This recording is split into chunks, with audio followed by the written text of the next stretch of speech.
Yesterday we discussed up to here design of Gibb and Cotter joint for strap end of the connecting rod. Right. Now today we are going to discussing with this design of Gibb and Cotter joint for square. So today we are going to complete this square rod and another one knuckle joint. Right. So the first one yesterday we discussed somewhat, but again starting from the start. First point, design of Gibb and Cotter joint for a square rod. So square rod, the name indicating here square rod. It means here the cross section of this figure is appearing in the square cross section. This side and this side, right? And coming to the proportions are each side is having for the rod, basically for this rod, each side is having x width, x thickness. The total area x square, right? And now width of the strap, just now I said width of the strap. So width of the strap, this is the portion called as a width of the strap, nothing but this is a strap. The width of the strap is here, width of the strap. It is denoted by capital B1, capital V1. This one is equal to side of the square rod. Side of the square rod, how much I said here, each side is x. So that is x here. Thickness of the cotter. Thickness of the cotter is the, here in the side view, it is appearing thickness of the cotter as a small t. So how much this one? This one small t is B1 by 4. Thickness of the gib. Thickness of the gib is, this is the gib. Okay. How much thickness? Same thickness we have to maintain. That is thickness of the gib equal thickness of the cotter. That equal to B1 by 4. And height and length of the gib head. So this is the gib head. This is the gib head. Height and length. So height, how much is it is called? It is called T2. Height is called as here denoted by T2, right? And length, length, how much this one? Length of the gib head is, this is the one, L4. That is L4. These two are equal to thickness of the cotter. How much this one? B1 by 4. These proportions you need to remember, right? Now see here. The first point, failure of the rod in tension. This is are the whatever the points and I'm writing. These all are failure modes. Once if you calculate the all failure modes, then automatically it will becomes as a design procedure, right? So first one, failure of the rod in tension. Failure of the rod in tension. So which rod? This is the rod. Now here, due to the application of tensile load, due to the application of tensile load, the rod is going to break here, right? So that figure I'm drawing after failure, how it look like. So because it is square rod, so the shape is appearing in a square cross section, right? Its side, each side is x, each side is x, right? Now failure is happening due to the tension. So due to tension, I am telling that is the meaning. There will be a tensile stress induced. That is F by area. Basic equation for the stress is load by area. So because I am writing T here, so I am writing here T here. So F suffix T equal sigma T into area. So what is the area? Tensile failure area we need to consider. So what is tensile failure area? Already I drawn at the right side, this hashed color, right? So this is the area x into x, that is x square. So F suffix T equals sigma T into x square, right? So this equation is called here tensile resistance for the rod, right? Now here with this equation, we are going to calculate x. Nothing but x is determined in mm, right? So after calculating this x value, whatever the proportions I written here, these all things you need to calculate immediately, right? Now next point.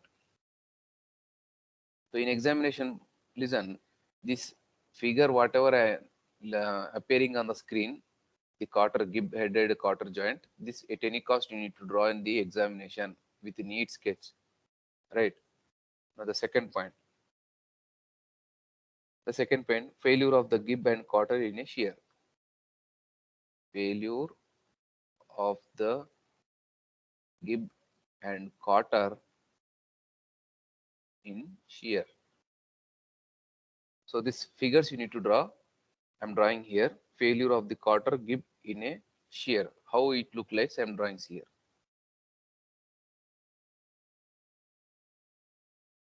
These failure diagrams at any cost you need to draw in examination.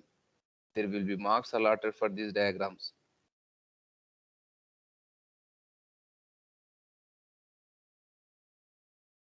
With the neat sketch you need to draw.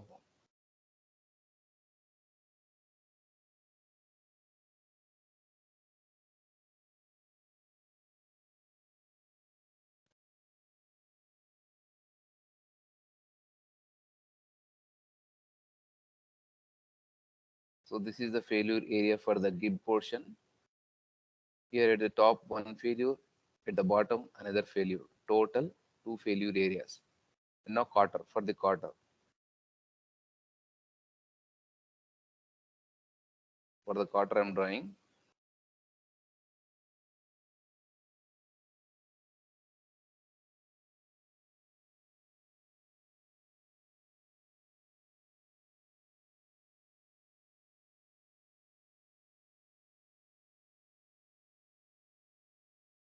So here for the quarter also, there will be one shear at the top, another shear at the bottom. Total two shear failures, right? So failure of the gib and quarter. Failure of the gib and quarter. So here these two combines. Here if you see the image, the total width from at the beginning from here to at the end of this one, this total name is giving as a capital B, right? So it means the shear for the quarter and gib both are considering as a one unit, right? So total two shear areas are appearing. Now shear, the title is written with the shear because there will be a shear stress induces. So what is that? Force by area, basic equation, force by area. Because I'm writing the S here, I'm writing the S here, right? So this equation changes Fs equal sigma S into area. What is the area here? Shear failure area we need to consider. What is the shear failure area? Because these two parts are, this is a gib and this is a quarter, right? So these two combines as a one total width, capital B, into thickness. How much thickness? Both thickness are same. Both the thicknesses are same. So B into T. How many failure areas are appearing here? Into two. Two failure areas here and here, right? Two failure areas are appearing. That is the failure area. So Fs equal sigma S into 2 into capital B into T. 2 into capital B into T. This is the shear resistance for the quarter and the gib. With this equation, capital B is going to determine. Capital B is determined in mm. So after calculating capital B, what we have to do next immediately, each width we need to calculate. This width is denoted by B1. This width is denoted by B. Gib width is denoted by B1. Quarter width is denoted by B. So first I am calculating B1, gib width B1, 0.55 capital B, and quarter width small b equal 0.45 B. So this is the relation we need to use when single gib using, right? Now another relation, the relation is width of the each gib B1 is 0.3 into B, right? Now width of the quarter b equals small b equal 0.4 into b. Now this is the empirical relation we need to use when double double Gibbs are using. So this one we need to do immediately after calculating the capital B value, right?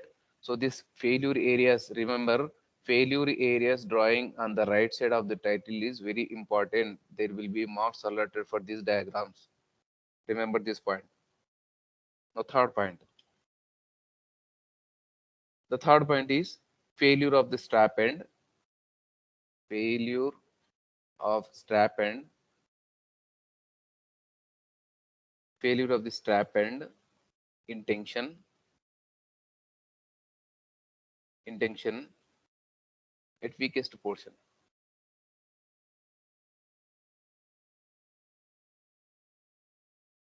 At weakest portion. Where is the weakest portion? Just I'm going through the diagram. So this is the strap end. Here it is already indicating strap ends at the top one, at the bottom one. So failure is happening. Where the failure is happening? At the weakest portion. So where is the weakest portion? Where we created hole for accommodation of the quarter and gib. There is a weakest portion. Separately I'm drawing. See here, separately I'm drawing. Don't get confused. Separately I'm drawing.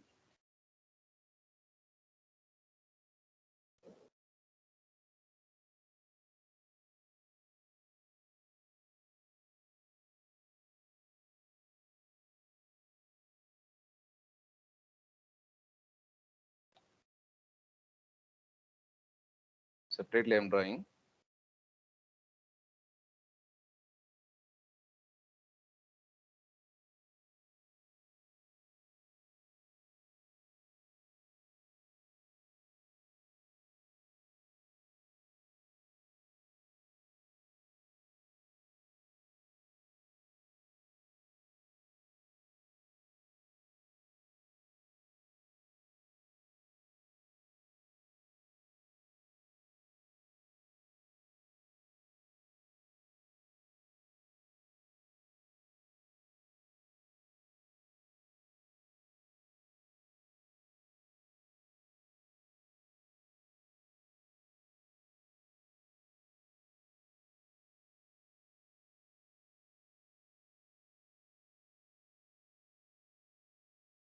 Here we created the hole for accommodation of the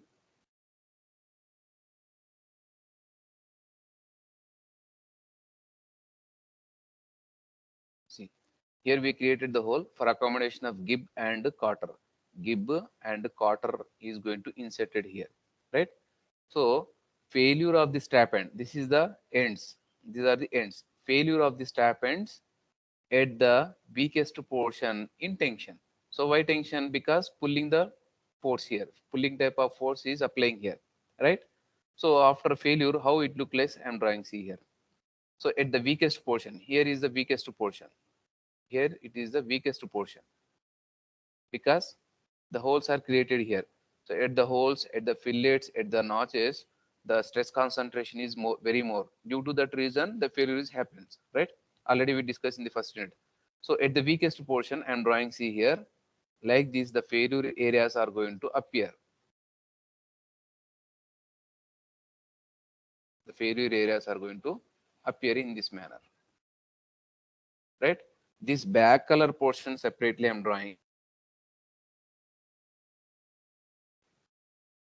Um,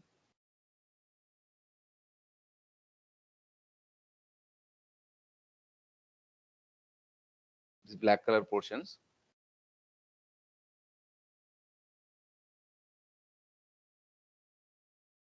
right? So what is the dimensions? The dimensions are here.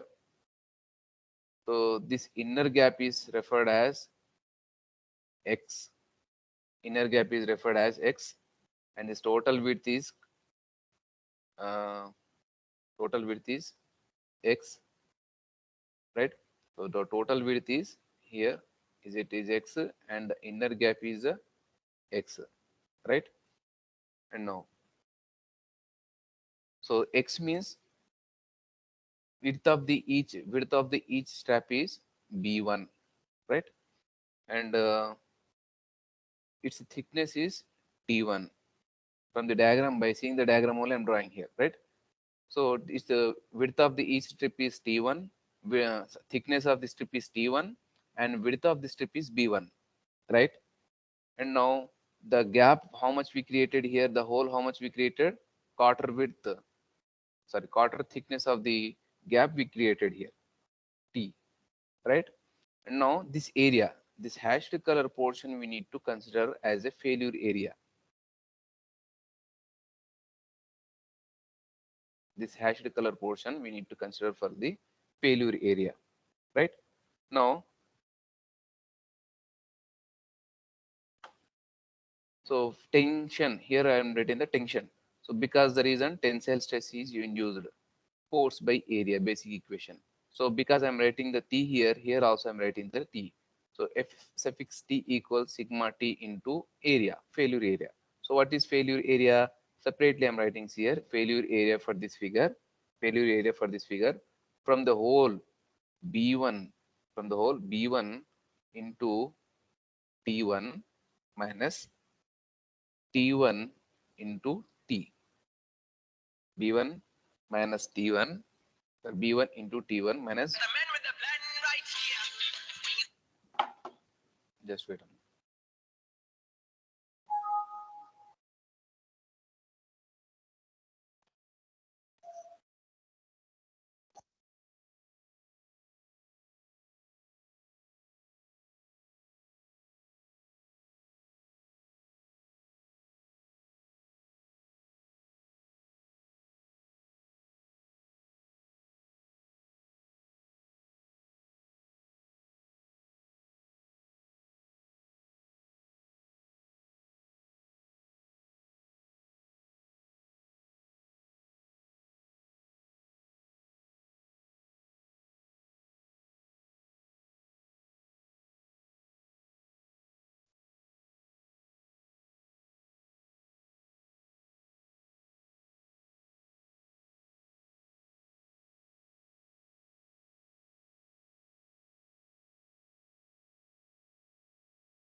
So how much the area?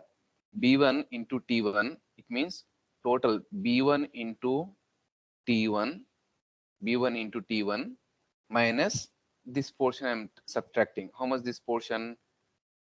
T into T1. This is the gap T into T1. So that I'm subtracting. Now this kind of figures are appearing two times. So that reason I'm multiplying with the 2. Multiplying with the 2. So what is B1? B1 is equal to X, already we discussed, right? So the equation ft becomes as a, ft becomes as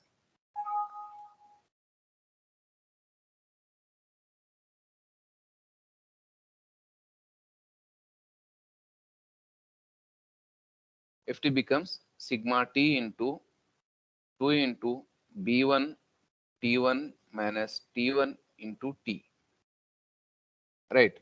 So with this equation we are going to, this equation is called here tensile resistance for the strap end. With this equation T1 is determined, T1 is determined in mm, T1 is determined in mm, right? So this is the third point. Now fourth point. The fourth point is failure of the strap, failure of strap or gib in crushing, in crushing. So how the crushing? So see this figure, in this figure. So the gib is located here. The gib is located here. So because of application of load, the gib is going to hit the surface here. and this surface is going to hit the gips surface, right? So here I'm drawing with black pen. So the surface subjected to the crushing I'm drawing, see here.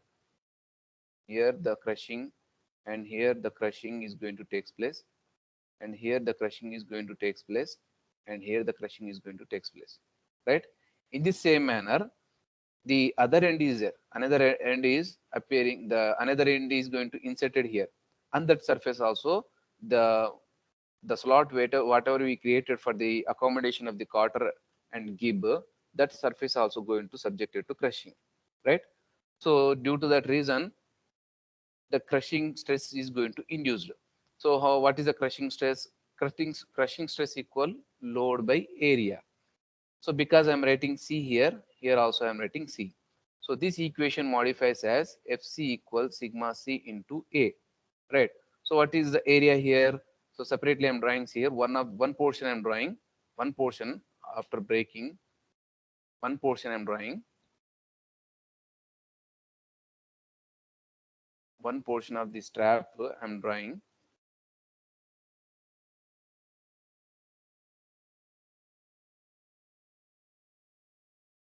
right? So when it is subjected to crushing, here in the, inside the slot, here the crushing is going to take place, right? Total width is called as a B1, and its thickness is T1, and the slot thickness is a T, right? So only this hashed color portion only we need to consider. That is the area here. So what is the area? T1 into T, T1 into T, right? So this kind of surfaces are appearing two times, at the top and at the bottom. Another, here we have two sets, here two surfaces, two strap ends, here we can find, and here we can find. So like that, two times the crushing is going to appear, so that reason multiplying with the two, right? So the area, failure area is Fc equal sigma C into failure area is 2 into T1 into T, 2 into T1 into T, right? So this equation is called crushing resistance for this strap end, right? Now with this equation, sigma C is determined in megapascal. This is called induced crushing stress. Induced crushing stress, right? So we need to check after calculating this one sigma C. We need to check what is the checking. The checking is induced crushing stress should always less than the permissible crushing stress. This condition we need to satisfy. If this condition is satisfied, you need to write one comment. Hence, it is satisfying this one. The design of strap end is under safe condition. Condition. This statement you need to write. Right. This is the fourth point. Now fifth point. The fifth point is failure of the rod. Failure of rod. Failure of rod and in shear. Failure of the rod and in shear. So in shear, how it look like? Separately, I'm drawing. So this is the strap and this is the rod inserted inside of the strap.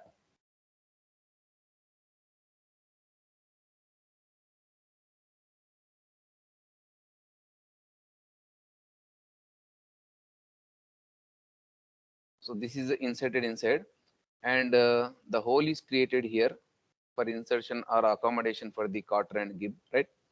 So because pulling this side force, see here in this region the failure is going to take place. In this region, the failure is going to take place. How much that one separately I'm drawing with the black color. See here in this region.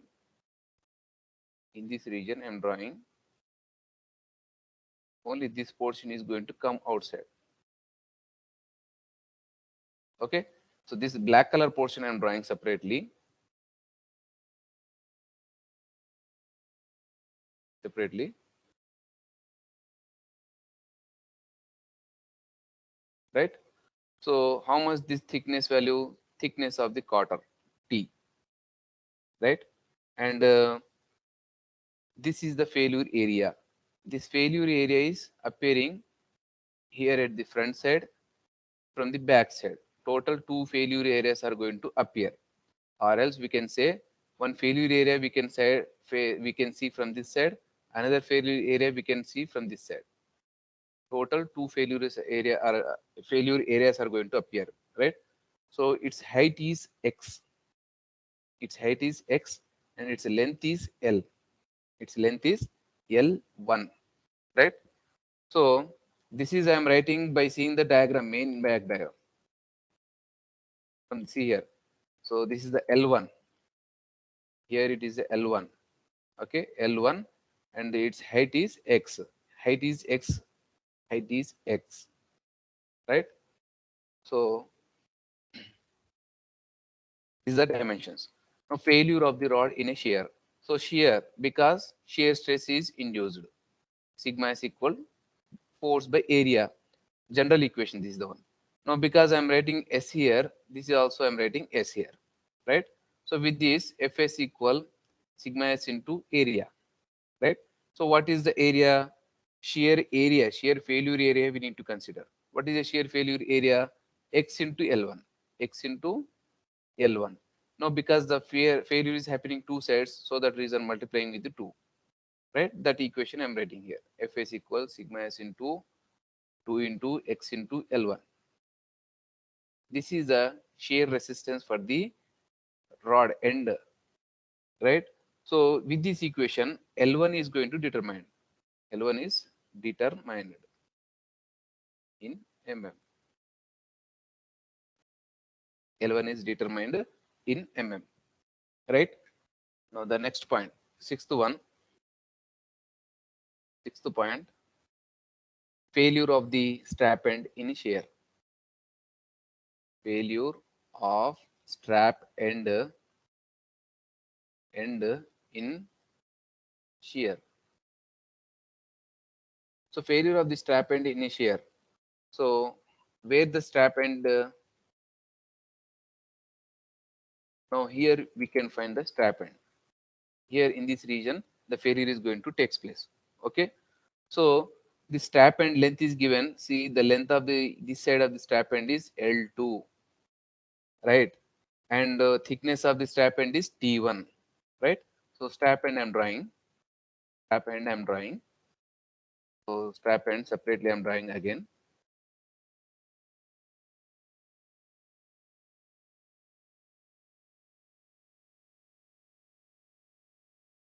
Separately I'm drawing strap ends.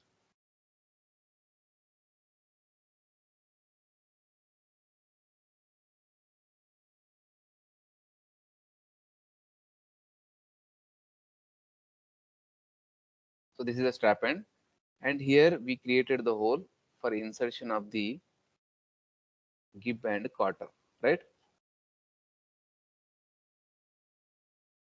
Now, because of the presence of this cotter and gib here, there is a chances shear of this part, shear of this part, right? Shear of this part.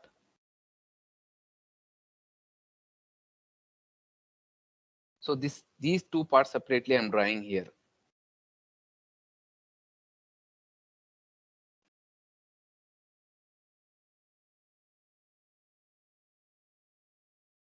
So these two parts separately I'm drawing here. So these are the two parts, right? So how much this length? This length is L2 and its thickness is T1, right? So L2 and the thickness is T1, right? Now shear is there. So because the shear stress is induced, so shear stress equal basic equation force by area, right? What is the force here? Shear force, because sigma shear S is there, so shear force I'm writing. So Fs equal sigma S into area. What is the area here? The area we need to take here shear failure area. So what is the shear failure area? the shear failure area is L2 into T1. L2 into T1, like these two surfaces are appearing. So that is the reason 2 multiplying here, right? So two surfaces are appearing here. See here one side, here another side, here one side, here another side, like this, here one side, here one side. So here two, total 4. Total 4 areas are appearing. So Fs equal sigma s into 4 into L2 into T1. This is called shear resistance for the strap, and with this equation L2 is going to determine in mm, right? So with this, the design procedure for the strap and square rod is going to completed.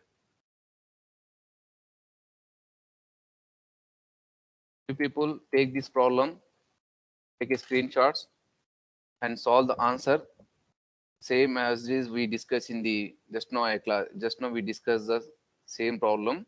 Solve for the square end and as well as for the strap end, sorry, what is that, end of the connecting rod,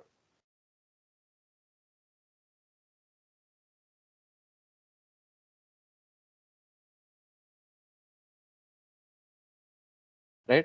The next one, knuckle joint. So this figure you need to remember, the knuckle joint, whatever the image is appearing on the screen, this image at any cost you need to remember, and you have to draw if the question is whether it is asking numerical type or derivation type. But at any cost you need to draw on the examination, and if it is asked for the derivation, at the beginning only you need to draw this image. If it is asking numerical, after completion of your entire answer you need to draw this one. After drawing, instead of writing these proportions, 1.2d, 1.2d, 0.6d, 0.8d, this all values you need to write, right? So knuckle joint means what? It is also used to connect the two rods which are collinear, right? You can see practical example while connecting the tractor and trolley, and in the railway bogies, or where connecting the bogie, one bogie to another bogie, railway bogies, these joints are going to appear, right? So generally we can observe in the outside also knuckle joint in our cycle chain sockets, each socket containing this portion, right? So this is a practical example, knuckle joint. And every time examination, this knuckle joint is going to ask. So you people for more give the more focus on the socket and spigot joint, and the second one is a knuckle joint. Give the more focus, right? Now these knuckle joint, coming to the before starting design procedure, some proportions are there. The proportions are, first one, small d. Small d is nothing but diameter of the rod. So this is the diameter of the rod. This is the diameter of the rod, small d. It is in nmm. It is in mm. Now diameter of the pin d1, diameter of the pin d1 is equal to diameter of the rod. Okay. So before this, the part's name. This is the one is called fork end. This is the one is called the U shape. The U shape appearing on the screen, that is called as a fork end or double eye rod. And the middle one inserted with the middle of this one, the middle portion, this one is called single eye rod or rod end. Okay. The pin is going to inserted in the this hole. So this one is called pin, knuckle pin, right? And the one another collar is there. This collar is referred as, I'm writing on that collar, this collar is referred as collar pin, right? And after inserting this one hole is there. Through this hole, one taper pin is inserted, right? So there are 5 components for this knuckle joint. Now the first one, diameter of the rod. Use mute yourself, somebody is making noise.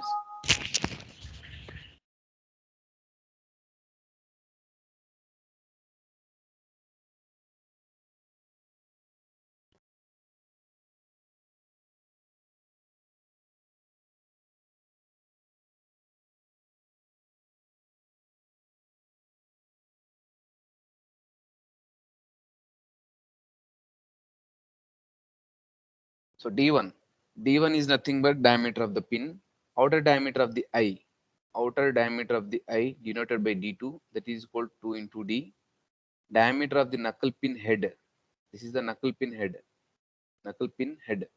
So diameter of the knuckle pin head and collar as well as. So this is the D3 denoted by D3, that is equal to 1.5 into D. Thickness of the single eye rod, that is T, equal to 1.25 into D. Thickness of the fork, thickness of the fork end, that is T1 equals 0.75 into D. Thickness of the pin head, thickness of the pin head, that is T2 0.5 into D, 0.5 into D. Okay, so this total how many parameters here? 1, 2, 3, 4, 5, 6. This all 6 parameters, uh, physical parameters, we can say proportions. These all the points we need to remember. These are the referred as a proportions for the knuckle joint, right? Now failure modes, nothing but designing the knuckle joint.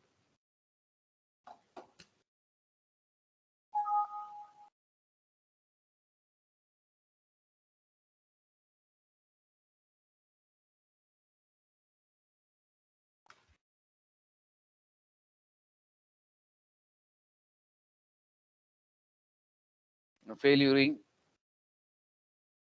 So now designing the knuckle joint. Designing the knuckle joint, nothing but calculating the failure modes, right? Calculating the failure modes means calculating the physical parameters. Okay, that is the intention here. So first one, failure of the solid rod in tension. Failure of solid rod in tension. So which one is the solid rod? So this is the solid rod here. Okay, in tension, because of application, the rod is going to fail. So the failure area I'm drawing, because it is appearing in a square circular manner, so the reason circle I'm drawing. So this is the failure area. Like this you need to draw in examination. What is the diameter of this one? In image itself given proportions, diameter of the rod is D in mm, right?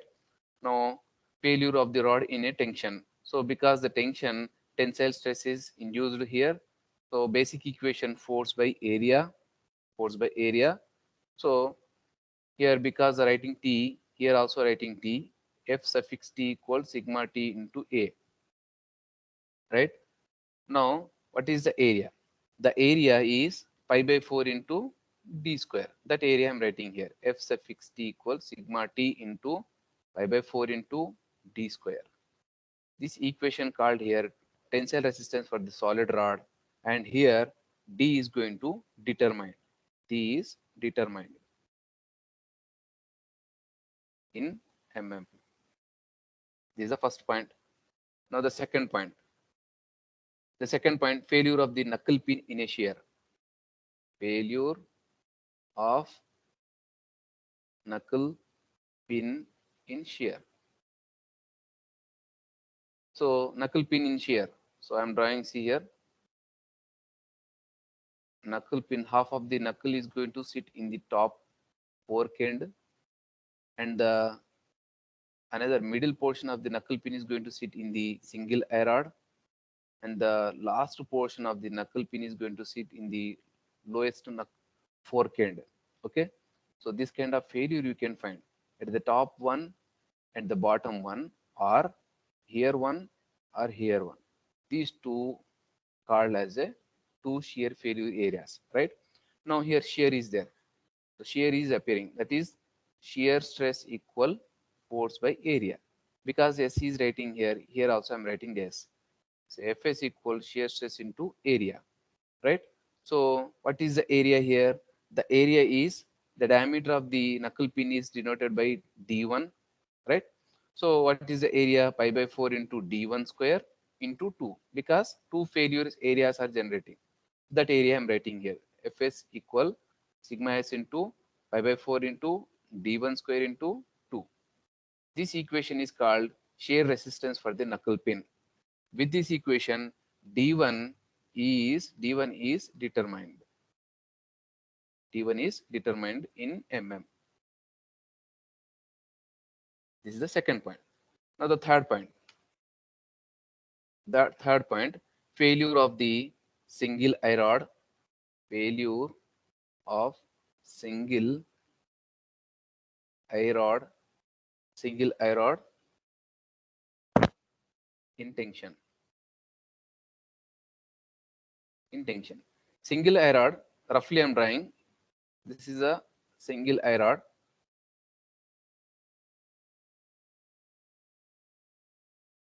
This is a single eye rod. Here the hole is there for accommodation of the pin. Okay. Failure of the single eye rod in tension. So because of the tensile load applying, the rod is going to subject it to failure here at the weakest portion. Here the weakest portion, the rod is going to fail. So the failure areas I'm drawing here. Okay. Separately I'm drawing the failure area.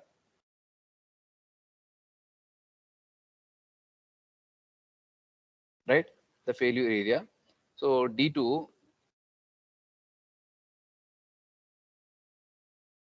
outer diameter of the eye. D2 is the outer diameter of the eye, and D1 is the diameter of the pin or inner diameter of the eye. D1, nothing but this is the D1, and this outer diameter is called D2. This outer diameter is called D2. So D2, D1. Now what is the thickness? Thickness of the single eye is a T. Thickness of the single eye is a T. This one. Thickness of this one is T. So that is nothing but this is the T. This is the failure area here. Right? So here in tension, so the reason tensile stress is induced, force by area, because T here I am writing here also T. So F suffix T equal sigma T into area. So what is the area here? The area, only this hashed color portion only we need to consider. So D2 minus D1, area I am writing D2 minus D1, D2 minus D1 separately this value will get, and into T, that is the failure area, right? So I'm writing this one. F suffix T equal sigma T into D2 minus D1 into T. This equation called here tensile resistance for the single eye rod. Right? Now with this equation,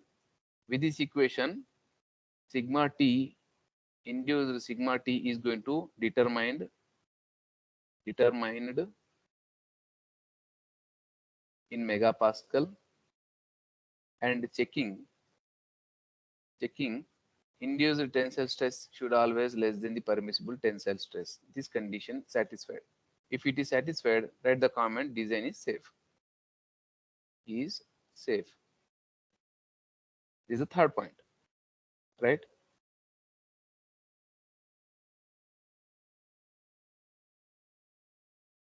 The fourth one. The fourth point is failure of the single eye single eye in shear. So failure of the single eye in a shear. Separately again I am drawing.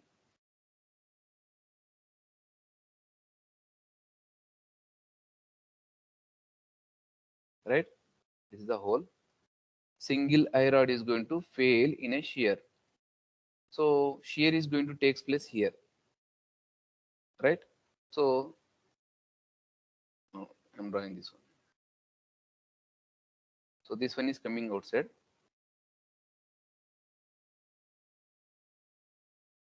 How much this one? This one is this width is the width is D2 minus D1. The width is D2 minus, because this is the inner hole. So this is the diameter D1 and this is D2. If I subtract the D2 minus D1, I will get this one, D2 minus D1. And how much this one? This is the thickness T. Right? Now, how much the shear area? This is the shear area. Now, shear is the word is appearing because the shear stress induced, that is force by area. So Fs here I am writing Fs equal sigma s into area. So what is the area? The area is, see here, this rectangular area we need to consider, that is d2 minus d1 into t. So that is Fs equal sigma s into d2 minus d1 into t. So this is the shear resistance for the single I rod. With this induced shear stress is going to calculated or determined. Now checking induced shear stress less than the permissible shear stress. This condition should satisfy. If it is satisfied, hence it is a design safe condition. That is the comment we need to write.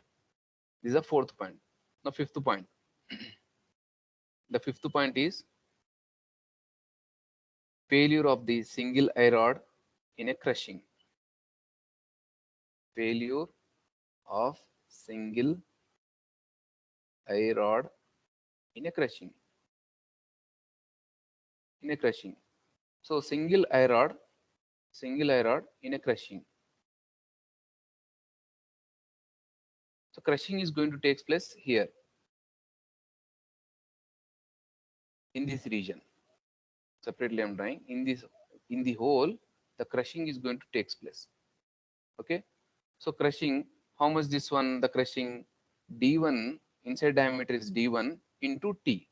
Inside diameter, the whole inside diameter is going to subjected to crushing. So that is d1, right? Into how much thickness? This is the thickness of t, right? T1. So that is d1 into t1. Sorry, not the t, not t1, t, right? So this is the crushing. So crushing here, writing the title. So the reason crushing stress is induced force by area, because writing the C here also I'm writing C. Fc equal sigma C into area. What is the area? Already written on the screen. Sigma C into d1 into t. d1 into t. So with this equation, induced. So this equation is called crushing resistance for the single I rod. Okay. Now with this equation, induced crushing stress is going to calculated, is determined in megapascal, and induced crushing stress is going to checked less than the permissible crushing stress. This condition should satisfy. Check. Okay. It is greater than, sir. Induced crushing stress should always less than the permissible crushing stress. Okay. Suppose if you get the greater than this value, here what you have to do, you need to increase the somewhat thickness. In previous cases also, if you get the induced shear stress more than this value, somewhat increase the thickness, right? In the Okay. previous case also, here also, if induced tensile stress increases more than this one, so at this time, we need to increase the diameter of D2, particularly for this case, right? Okay, sir. This is the fifth point. The sixth point. Failure of the fork end in a tension. Failure of fork end in tension. Fork end means at the top one, at the bottom one.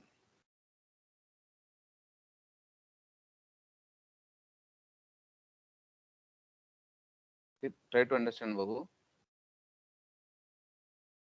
This is the fork end, right? Here the hole is created for accommodation of the pin, right? In tension, the failure is going to take place in a tension.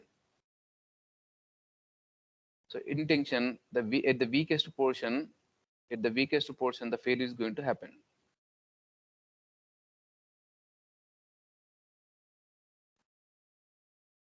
Right?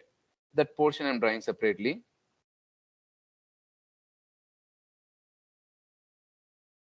From the top fork end, and this is from the bottom fork end.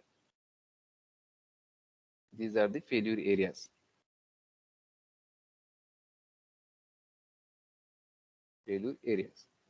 Right? Now outside diameter is D2, inside diameter is D1, and thickness of the I rod is T1. Sorry, T1. Okay. Now area. This is the area.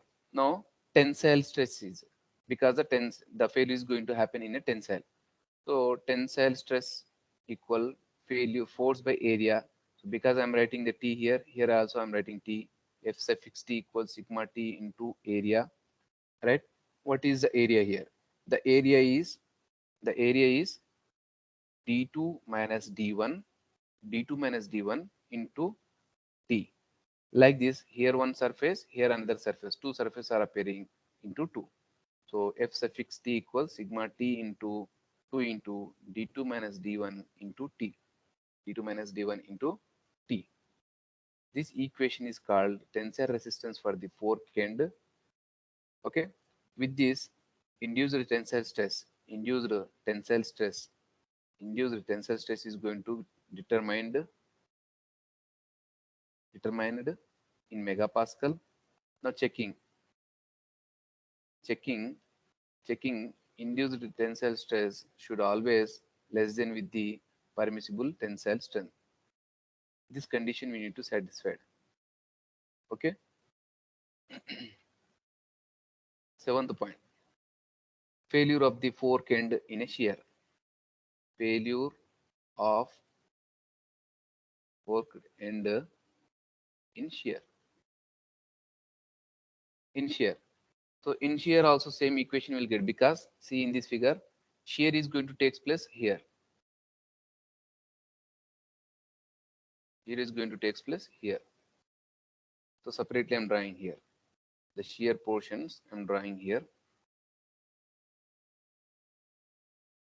There are the shear failures.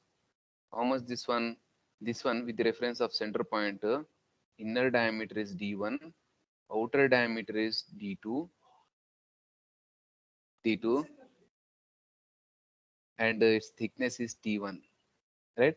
Like these two surfaces are appearing.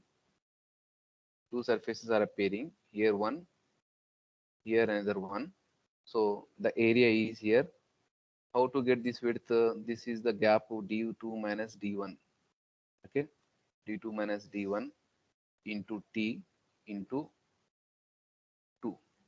So shear is the writing. So because the shear stress induced force by area basic equation, because writing S here, here also writing S, Fs equal sigma S into area. So what is the area? Already I written on the screen. Fs into D2 minus D1 into T1 into 2. This is the shear resistance. This equation called here shear resistance for the fork end. With this, induced shear stress is going to calculated. Induced shear stress is going to calculated. That is this one. Okay, in megapascal, and going to check with the induced stress should always less than the permissible shear stress. So this is the seventh point, and now eighth point. Eighth point, failure of the fork end in a crushing. Failure of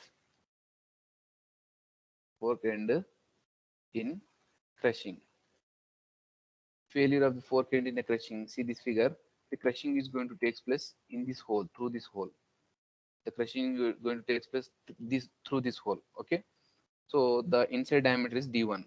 Inside diameter is a D1 along its thickness. So D1 along with the thickness T1. So like that, two crushings are appearing on the screen. Two crushings. Here one crushing, here another crushing. Two crushings are there. So that reason multiplying with the 2. This is the crushed area. So crushing is there. So that reason induced crushing stress is there. Force by area. Because here I am writing, here also C I am writing. Fc is equal to sigma C into area. So Fc equals sigma C into 2 into D1 into T1. This is the crushing resistance for the fork end. With this, induced crushing stress is going to calculated in megapascal, and induced crushing stress is going to check with the permissible crushing stress. This condition should satisfied. Then writing the comment as it is a under safe condition.